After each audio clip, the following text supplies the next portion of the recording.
Let me pray real quick before we get the message. Father, help me to speak this message with boldness, clarity, and power of the Holy Spirit, that we will be encouraged, uplifted, and strengthened by your word. We give you all the praise, honor, and glory in Christ's name we pray. Amen. So we hear testimonies. Thank you, Carol. We hear testimonies like the one that was just given of people's lives being destroyed in various ways, and this world is a war zone. It's a war zone, and demons are real, demonic forces are real, and the devil, Satan, came to kill, steal, and destroy, and he's doing a job, a pretty good job at it. And the Bible tells us that we're to put on the armor. The Bible tells us that we're to be good soldiers, endure hardness as the good soldiers of Jesus Christ. And the Bible says over and over, it talks about, if you read the Bible, the whole Bible, it's always about battles, forces of good against forces of evil. And we are in a war. And if we could see in the spiritual realm, I believe we would see something like this. We would see the destructive force of the enemy, how he's destroying lives, how he's destroying relationships, how he's destroying finances, how he's destroying through addiction, through alcoholism, through homelessness, poverty, destroying lives, and it's a serious thing. And we need to understand the severity of what we are facing in this world, that the things that are going on in the world, and you know, we're not helpless against this, because Jesus Christ came. The Bible says by this he was manifested to destroy the works of the devil. So God has made a way for us to escape and to have a refuge. But it takes you and I to give our lives to Jesus Christ, to surrender to his will, to, in a sense, allow him to be your shepherd, and submit to him, believe in him, give your life to him, and you can be in a refuge in this war-torn spiritual world, where there's many murders, suicide, all the bad stuff. God has created a refuge in Jesus Christ, but it requires us to believe in him. It requires us to submit our lives to him. It requires us to have faith in him. And just like Johnny said, you know, he's taken refuge. He's taken refuge in Christ. And when he gets overwhelmed, he runs to that refuge. And he cries out to God, "Help me, Lord, I need your help." And God is there, and he answers that prayer. And so there's a refuge for each and every one of us. Even in a war-torn area, we can have peace. It's kind of like Jesus in the boat, in the middle of the storm, chaos all around him. And the disciples are scared and they're fearful, and Jesus is just sleeping. He's sleeping because he is the refuge. And all that take refuge in him will find refuge. And then, but then we have a refuge, and then this is where we come in. God calls us to this war-torn world as ambassadors. So what we're supposed to do, as Johnny said, now we're supposed to reach those other ones that are lost and bring them in, invite them to the refuge. Because as long as they're out there spiritually without Jesus Christ, without the Holy Spirit, without the Word of God, they're in danger of destruction. So God calls us to be ambassadors in the war-torn region of this world, spiritually speaking, and to invite others. And so we do that, and just as Johnny. But then we know that when we go into this area, we're going to become targets of the enemy. The enemy's going to do. He wants to take Johnny out of commission. He wants to take me out of commission. He wants to take Dean. He wants to take each and every one of us out of commission, so that we cannot go out there and bring others to the refuge, which is Jesus Christ. But we need not worry because we have the superior force. That's the thing. We have the superior. We have the Holy Spirit, which God says, greater is He that is in you than he that is in the world. We have the superior force, which is the armor of God, which is impenetrable. We have the superior force in God's army, which are the angels which God dispatches. We have the superior force, but we have to have the knowledge too. We have to have the knowledge as well. For example, if I had some weaponry, some weapon up here that I had no idea how to use, what good would that weapon do me? Nothing. It would not help me one bit. If I don't know how to operate the weaponry, it does me no good. You know, we have to know how to put on the armor. We have an armor that's impenetrable, but we have to put it on. Because if we go out into this spiritual wasteland without the protection that we need, we're going to be in trouble. And in Samuel chapter 1, chapter 17, 1 Samuel 17, starting at verse 1, we see the battle that's going to take place between David and Goliath. Okay, this is an epic battle. We probably won't get to the battle itself, because before the battle takes place, there are some principles that we need to learn. In a sense, we need war college. We need to know the principles of how to win the battle, and we're going to see these principles. We're going to see these principles outlined in 1 Samuel chapter 17, beginning at verse 1. We're going to talk about these principles, and so I just put these on here because this is what we're. I want to. If anybody has any doubt, and this is just a small sample of what we're looking at in this world. This is recent. I was walking, so I walked the dog, and through the alley over here, you see an individual sleeping there by the fence of the picture. And this is why is this person there? Is it homelessness? Is it homelessness due to drug abuse, alcoholism? Is it mental illness? What is it? But this is what the enemy's doing. And the other pictures is there's a human being. There's a human being on that mattress in the gutter, sleeping there. And so this is where God is calling us to be ready to go into the world and to preach the good news of the gospel. Hey, you don't have to let the devil destroy your life. There's refuge in God. And so, but we need to have the knowledge as well, not just face the enemy on our own strength, in our own minds, but we have to have the knowledge. So, war zone, the thief comes to kill, steal, and destroy. Refuge, Jesus said, how often would I have gathered you as children together as hens gather a brood? So this is the refuge. And when you think about this picture in Matthew 22:37, it's of a hen that has her little chicks, and she's putting her wings around the little chicks to protect them. And this is what Jesus was saying. He's crying out to Jerusalem, "O Jerusalem, Jerusalem, the city that kills the prophets and stones those who are sent to it. How often would I have gathered you as children together as a hen gathers her brood under her wing, and you were not willing." And see, that is part of the problem.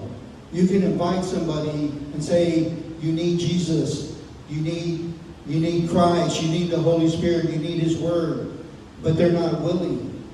And sometimes they're not willing because John 3:17 says, He came into the world, but his own did not receive Him. Well, actually, that might not be the verse, but the verse that says that they would not accept Him because of the deeds they were doing were evil. In other words, those that aren't doing good want to reject him because they want to continue doing what they're doing. And so then we have to be ambassadors, as Johnny's testimony and many of us, we're out there as ambassadors. Therefore, we're ambassadors of Christ, making his appeal through us. Through us. God wants to use us. He needs us. We're his spokespersons in this earth. He saved us for a reason. Not just to bless us, not just to protect us, not just to keep us from the war-torn areas. He says, okay, you're saved now. We have a job for you. And he says, we implore you on behalf of Christ to be reconciled to God. And that's our purpose. That's what we're going to be doing. Thank you for bringing somebody to church, because this is what we need to be doing. We need to be the ambassadors, as Johnny is saying. And then we have the superior force, 1 John 4:4. Greater is he that is in you than he that is in the world. And then War College. So War College is a real thing, believe it or not. In the military, when you get to a certain rank, they say, okay, we're going to send you to War College. And I think that's part of the problem with the body of Christ. We're not being as effective as we could be because we haven't been to War College. And we need to get educated, because Jesus says, the Word of God says, my people are destroyed for lack of knowledge. Don't reject knowledge. Take in the knowledge that we're going to learn today from 1 Samuel chapter 17. And it's important not only for you, because we're here to serve God, but also it's important for your children. And since you've forgotten the law of God, it says, I will also forget your children.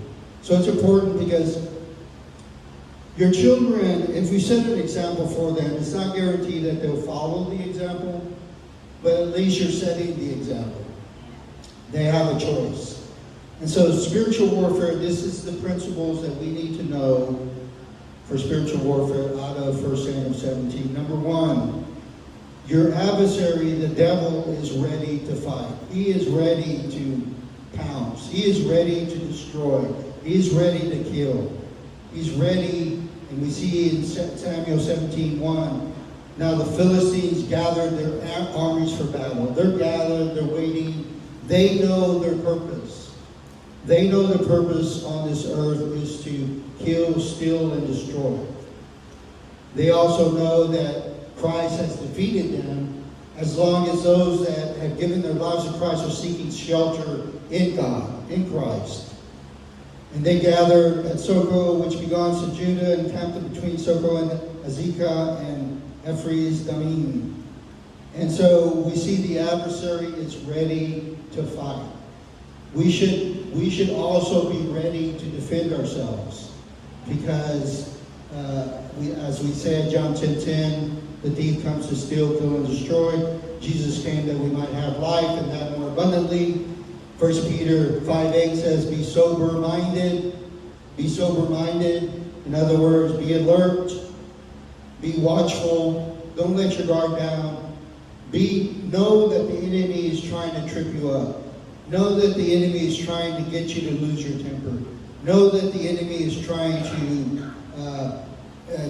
tempt you in certain ways. It says your adversary, the devil, prowls around like a roaring lion, seeking whom he devour. Now the lion, which is represented the devil, he's looking for the weak ones, right?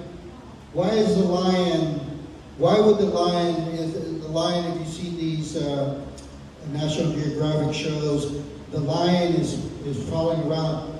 If he has a mature, healthy prey, and there's a little helpless, weak, who's he going to go for? The easy meal. And so we need to be strong. We need to be prepared. We need to be fit. We need to have our minds prepared to face the enemy, so that the devil is just waiting for you and I to mess up so that he can take us out of commission. You know? And that's all of us. If I'm taking out a commission, guess what? It's impacting all of you. And the same way, if you're taking out a commission, you're impacting everyone whose lives you touch. 1 Samuel, okay, next thing is we have to stand up to the enemy. And Saul and his men of Israel were gathered. So Saul and the men of Israel were gathered and encamped in the valley and drew up the line against the battle of the Philistines. So we need to stand up to the enemy. Not fade back, not shrink back, not run, not cower, not retreat, but we need to stand up to the Philistine, which is representative of the enemy. And so we need to be ready to fight and have our armor on. We need to be ready for battle. 2 Corinthians say, for though we walk in the flesh, we do not war after the flesh, for the weapons of our warfare are not carnal, but mighty through God to the pulling down of strongholds, casting down imaginations, and every high thing that exalted itself against the knowledge of God. All right, that's the battle in the mind, casting down imaginations. James 4:8, draw near to God, and he will draw near to you. Draw near to God, he'll draw near to you. And thank you. I'm going to keep using your testimony, Johnny, but thank you that you gave the testimony, because he ran to God and God ran to him. Draw near to God and he will draw near to you. Cleanse your hands, you sinner. Confess your sin.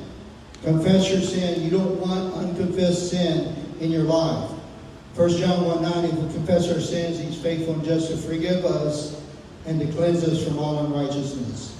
So we need to confess our sin, because the enemy will use that sin against us. And purify your hearts, you double-minded. And don't be double-minded. Don't be like in the world, in church, in the world, in church. We have to make a choice. Decide where you're going to stand. And it says, but he gives more grace, therefore it says, God opposes the pride. We have to let our pride down, okay? We have to humble ourselves. God gives grace to the humble.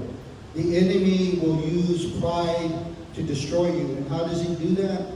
Well, if you're too proud to ask for help, then he's going to destroy you. He's going to destroy me. We get on our knees, we humble ourselves, and we submit ourselves to God. We resist the devil, and he will flee. He runs. See, the devil is just like he's like a poker player that has a really, really bad hand, but he's bluffing. He's been defeated, but he's a very good poker player, because the devil's a liar. He's a master of deception, and he can play those cards and get you to fold and lose when you have the winning hand all along.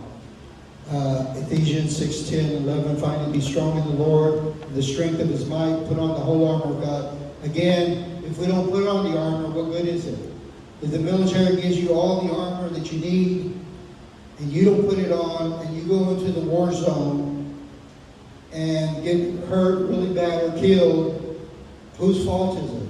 It's not God's fault. God gave you the armor. He's giving you his word. He's giving you the Holy Spirit. He wants you to be victorious. So we have to do our part.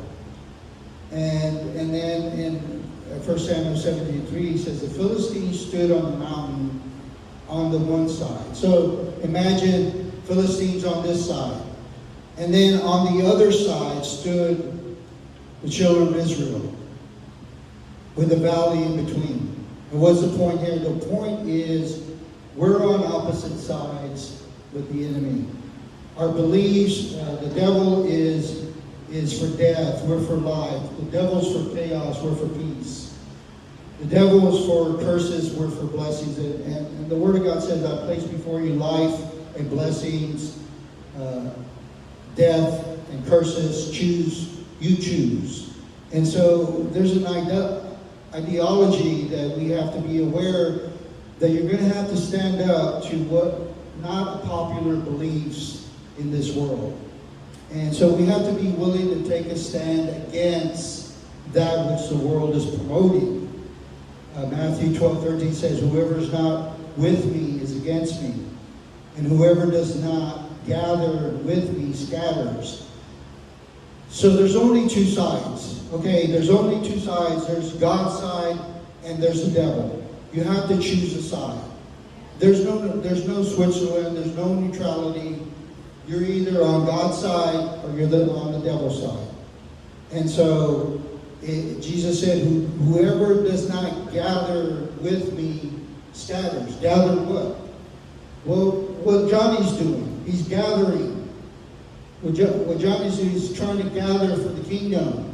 If you're not gathering, you're scattering. And so you need to gather for the kingdom and bring people for the refuge, because you got to see what they're facing. You know, I showed those two photos. That's just a tiny bit of what's going on out there. We don't even have a full idea of what's going on in the world. Like in San Antonio last night, how many murders occurred last night? How many overdoses occurred last night? How many, you name it, occurred last night? We have to be busy about Father's work. 2 Corinthians says, what accord has Christ with Belial? Or what portion does a believer share with an unbeliever? In other words, here's the deal. So Christ, Belial, is like there's only two sides. Pick a side. If a person is not a believer, you should not be joining. You should not be joined up with them. It says, "Be not." The Bible says, "Be not unequally yoked with unbelievers." Unequally yoked. So if you find someone, if you're single, you find someone, they better be a believer. I mean, if you're hearing the message now, well, maybe you didn't know before, but now you know. And because otherwise there's going to be a tension there. There's going to be a push and pull. There's going to be, you're going this way, you want to go this way, they want to go that way, and there's going to be a tension in the relationship. So we need to be together on the same page for God, because believers and unbelievers is like oil and water.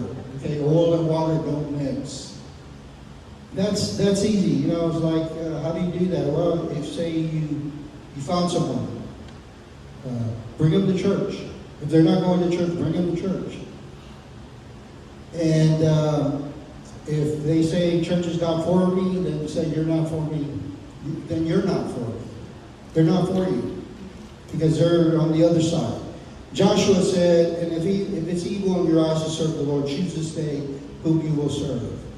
Whether the gods your father served in the region beyond the river, or the gods of the Amorites whose land you dwell. But for me, as for me and my house, we will serve the Lord. Okay? If you're the head of your house, you decide. You decide and say, we're going to serve the Lord. You know, you're in charge.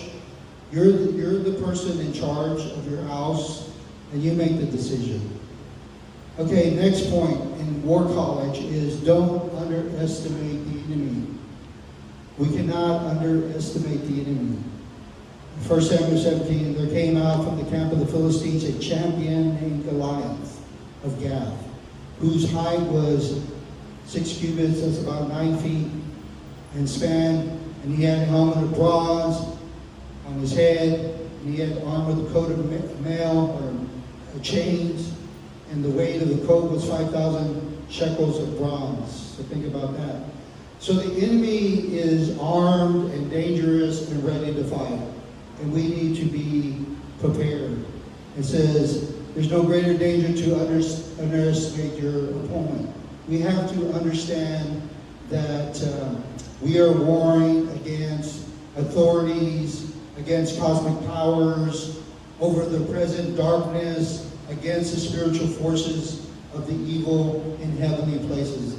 The enemy's real, the battle's real, the forces are real, and if we do not train up or be prepared, we're going to be vulnerable. We're going to be vulnerable to the enemy. It says, and it says right here, now, therefore let anyone, so the words are read back there, therefore let anyone who thinks that he stands take heed lest he fall. Do not become overconfident. We have to submit ourselves to God. If we need to get on our knees and pray and ask God to help us, that's what we need to do. We need to lean on God, because it's not by might nor by power, but by the Holy Spirit, says the Lord of hosts. That's how we win. Amen. And then there's psychological warfare. 1 Samuel 17:8 says, he stood and shouted to the ranks. So who's shouting? Goliath is shouting.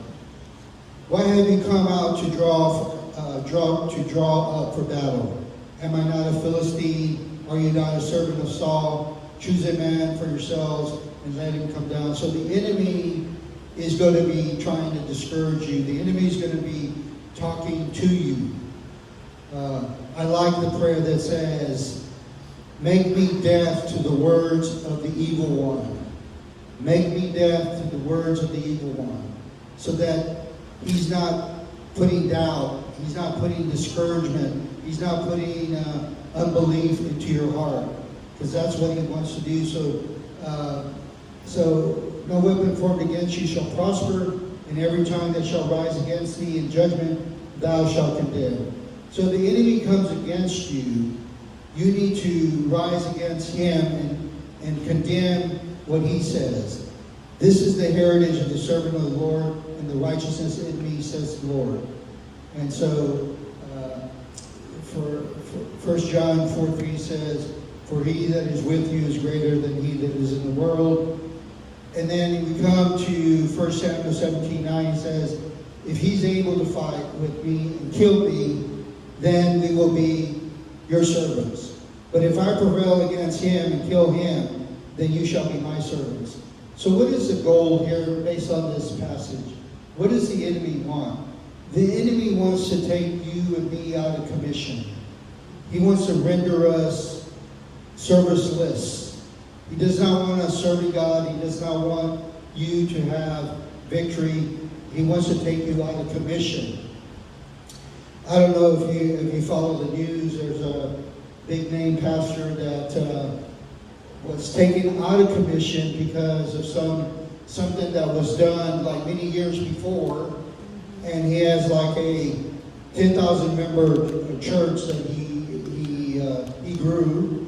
Many people, blessed many people, feeding many people, encouraging many people, but he's out of commission now.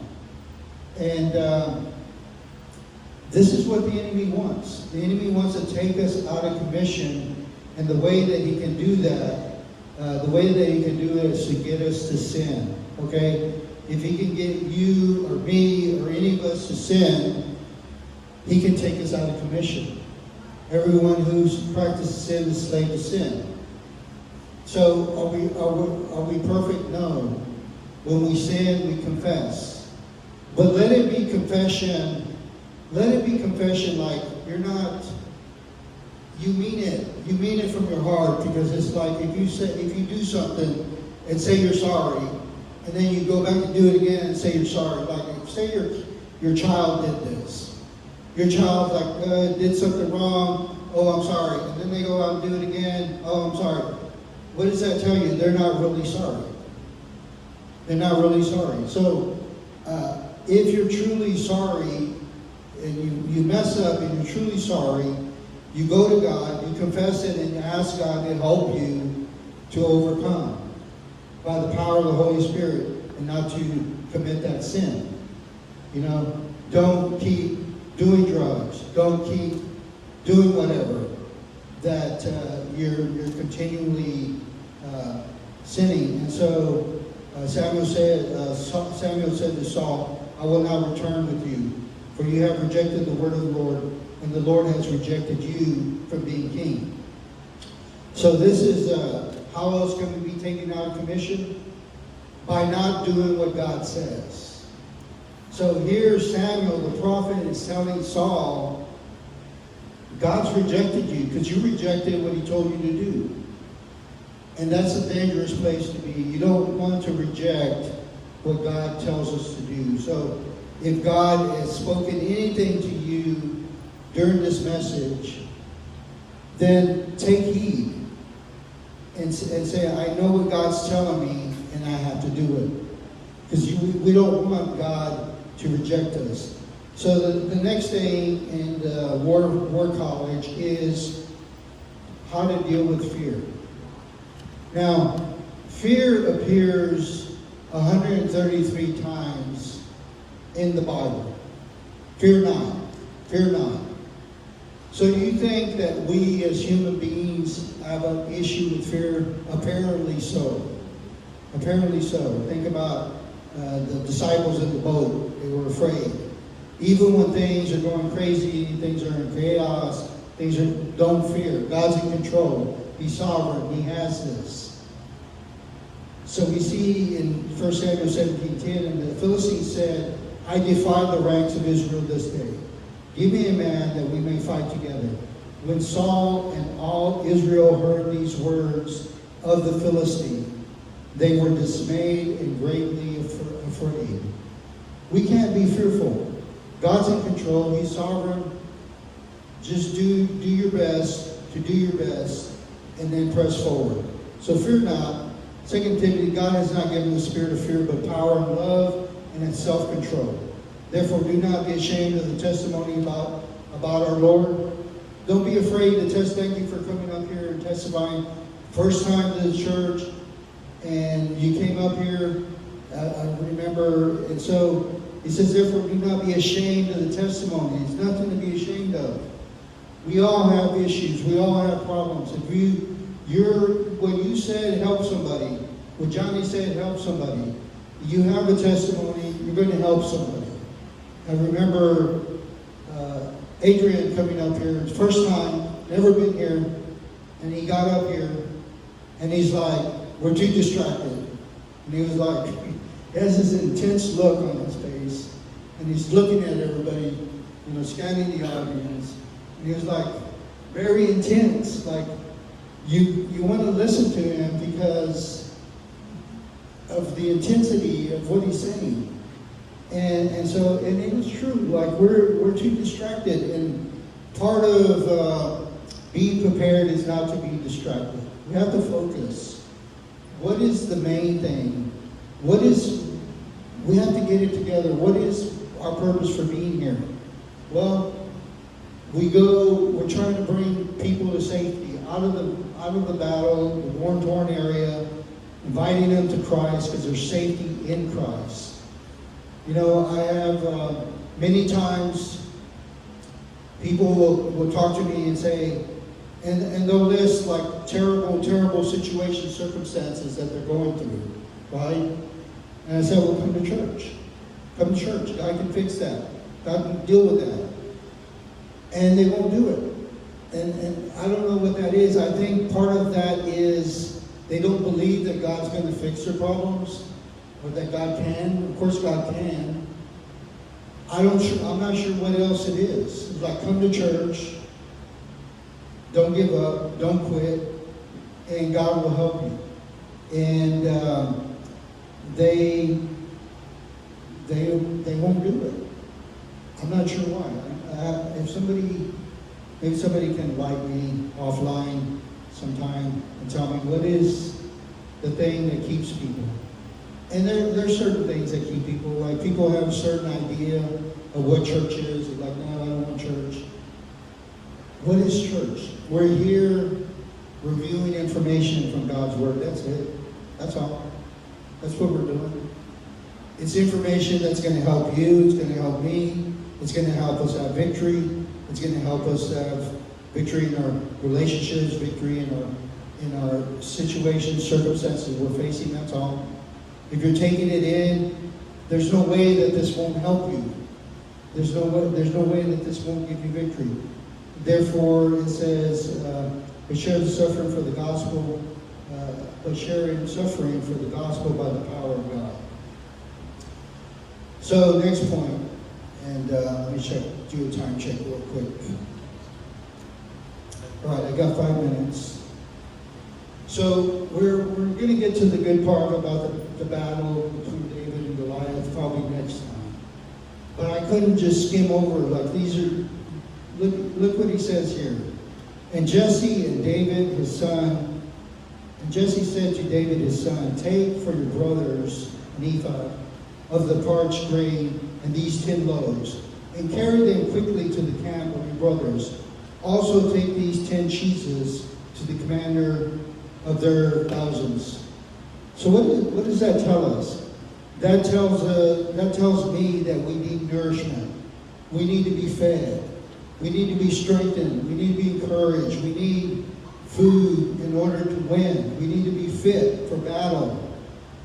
If we're weak, we're going to fall to the enemy. We have to be feeding on God's word. And I thank God that I'm able to feed you God's word to make you strong and to encourage you. And so we see we need to be, and also fit for battle.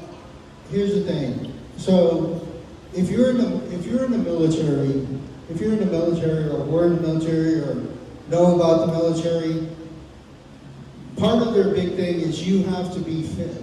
In other words, you get a fitness test at least every 6 months to see if you're, hey, if you have to chase somebody or do whatever, are you able to do that? Or what, if you have to go through certain situations. And so we have to be fit for battle. But solid food is for the mature, for those who have the power of discernment, trained and consent, practicing, distinguishing good from evil. The food that we eat is going to help us to win the battle. Psalm 119, how sweet are your words to my taste, sweeter than honey to my mouth.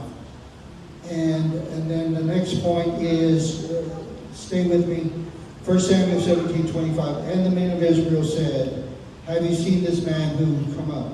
Surely he has come up to defy Israel. And the king will enrich the man who kills him with great riches. No, the king will enrich the man who kills him with great riches, and will give his daughter and make the father's house free in Israel. In other words, no taxes.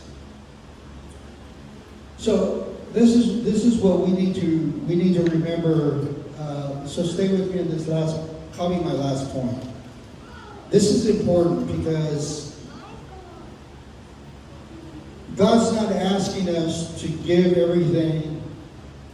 He's given us enough, and we should be glad to just give ourselves back to Him for nothing.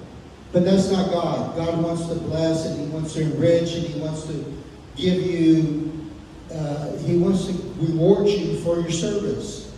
And so He will repay each one according to his works. Look what Jesus said in Mark 10:29. Jesus said, truly I say to you, there is no one who has left house or brother or sister or mother or father or children or lands for my sake and for the gospel. And then the rest of it is, who will not receive 100-fold now in this time. He's not talking about, when you go to heaven. He's talking about here and now. Houses and brothers and sisters. So if you're losing family, guess what? You have a new family. Many times that you choose to follow Christ and your family doesn't, guess what? You're going alone. You're going alone because maybe you want to follow Christ, but they don't. Well, you're going to lose that. And God says, you know what? Go with God, and He's going to bless you. He's going to reward you. He says, in this life and the age to come. So not only in heaven, but also here on earth. And then the last, I'm going to go to the last point because this is it. So 1 Samuel 17, and Saul said to David, thou art not able to go against the Philistine to fight with him, for thou art but a youth, and he is a man of war. We're all qualified. All of you that can hear my voice right now, you are qualified. Don't think that you're not qualified. Unless you unless you're going to disqualify yourself, but otherwise you are qualified. And then here's the scripture, for consider your calling, brethren. This is to everybody here. Not many of you were wise according to the worldly standards. Not many were powerful. Not many were noble birth. But God chose what is foolish in the world to shame the wise. To shame the wise, Johnny. You're going to put to shame the world of wisdom because of your accomplishments. God chose what is weak in the world to shame the strong. And that's where God stands. So let's go ahead and stand to our feet as we close in prayer. And I just want to just make an announcement. There's some goodies out. Don't rush off for the goodies because there's plenty there for everybody. But after you come up for prayer, Dean, if you come up, Loretta, if you come up, after we get to conclude with prayer, on your way out, there's some food out there. Edward brought some tacos. We have some fruit. So please enjoy on your way out. And also the other church is doing a fundraiser. Their plates are $12 a piece, just so you know. Father, thank you for your word. Thank you for the information that we need to be successful, to win the war of the battle, that we would take it seriously. Lord, we ask you to help us to ingrain this word in our minds and our hearts so that we can have victory against the enemy. You're our refuge. You're our strength. You are what gives us victory. The battle is yours, Lord. If we just submit to you, you will give us the battle, the victory in the battle through Jesus Christ. God bless you.